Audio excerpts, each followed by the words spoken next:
I just have one quick question. I have not been here the entire hearing, but I don't think this question has been posed for each of you, and we can start at the far end.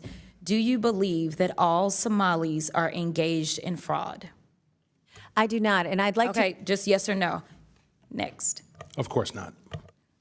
Oh, absolutely not. We have good Somali people in our state. Okay. Absolutely not. Okay, thank you so much. I just want to make sure I level set because it seems like we want to continue to, especially as we just heard those particular articles entered into the record, we want to continue to just make it seem as if you are Somali, then somehow you are a fraudster.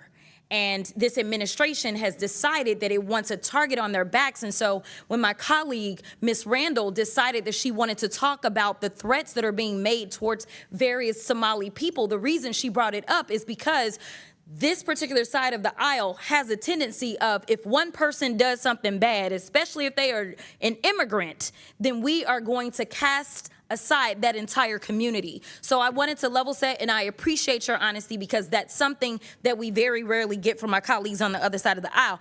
In fact, if we want to talk about fraud, I got a lot of fraud that we're going to talk about because we're going to get into this, but I am very curious to hear. Let me ask you, Mr. Ballou, are you aware of allegations that $50,000 in taxpayer dollars have been given to someone that is currently sitting in this administration by the name of Tom Homan? Are you aware? Okay, that's a yes. I am. Okay, and last I checked, and correct me if I'm wrong if you have different information, but he was given that $50,000 in exchange for being able to provide contracts and kickbacks to people as soon as Trump was going to get into office. The DOJ was actually investigating this, but as soon as Trump got into office, last I checked, he actually said, go ahead and throw away that case. So it was a Department of Justice investigation, and he accepted the money from an undercover FBI agent in cash. Are you aware as to whether or not we ever got that $50,000 back? I'm not. Oh, okay. Are you aware as to whether or not this committee has decided to investigate that? I'm not. Are you aware as to whether or not any committee in Congress has decided to investigate the fact that we know that he took $50,000 from an undercover officer, and yet we still don't have that money, nor does he have any charges? I'm not. Oh, okay. All right. So let's get into it. We're living through the most corrupt presidential administration in American history, a $300 million ballroom, a $230 million payout from the Department of Justice because the president got his feelings hurt because he had to be investigated for being a criminal.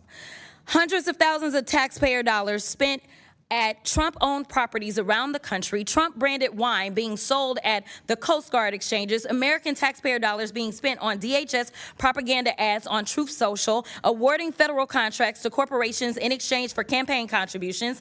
Kash Patel flew his girlfriend around the country on a multi-million-dollar jet that taxpayers paid for. Kristi Noem gave companies she's affiliated with hundreds of millions of tax dollars, then went out and spent another $200 million on 2 private jets for her travel. For 12 months, this administration has been taking billions of taxpayer dollars from American people and have been giving it away to their own companies in the form of tax cuts, government contracts, or other government funded subsidies. So Congress has a role in getting rid of fraud, I will admit that, in any federally funded government program. However, I think the fraud that the American people are concerned about is that the Republicans are taking away Americans' health care so that ultra billionaires can get more tax cuts. The real fraud is the dehumanization and demonization of the working class Americans and immigrants to distract folks away from corporate socialism that's happening because of the Republicans. So this is truly the definition of throwing away the baby with the bathwater.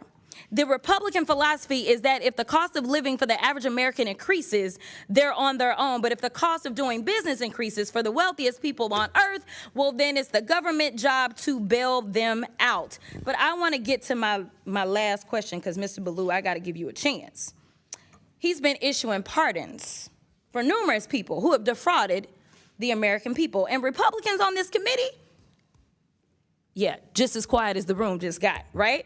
So, Mr. Ballou, talk to me about how the Trump administration has welcomed fraud across government by purging DOJ attorneys and shuttering ethics office across the federal government.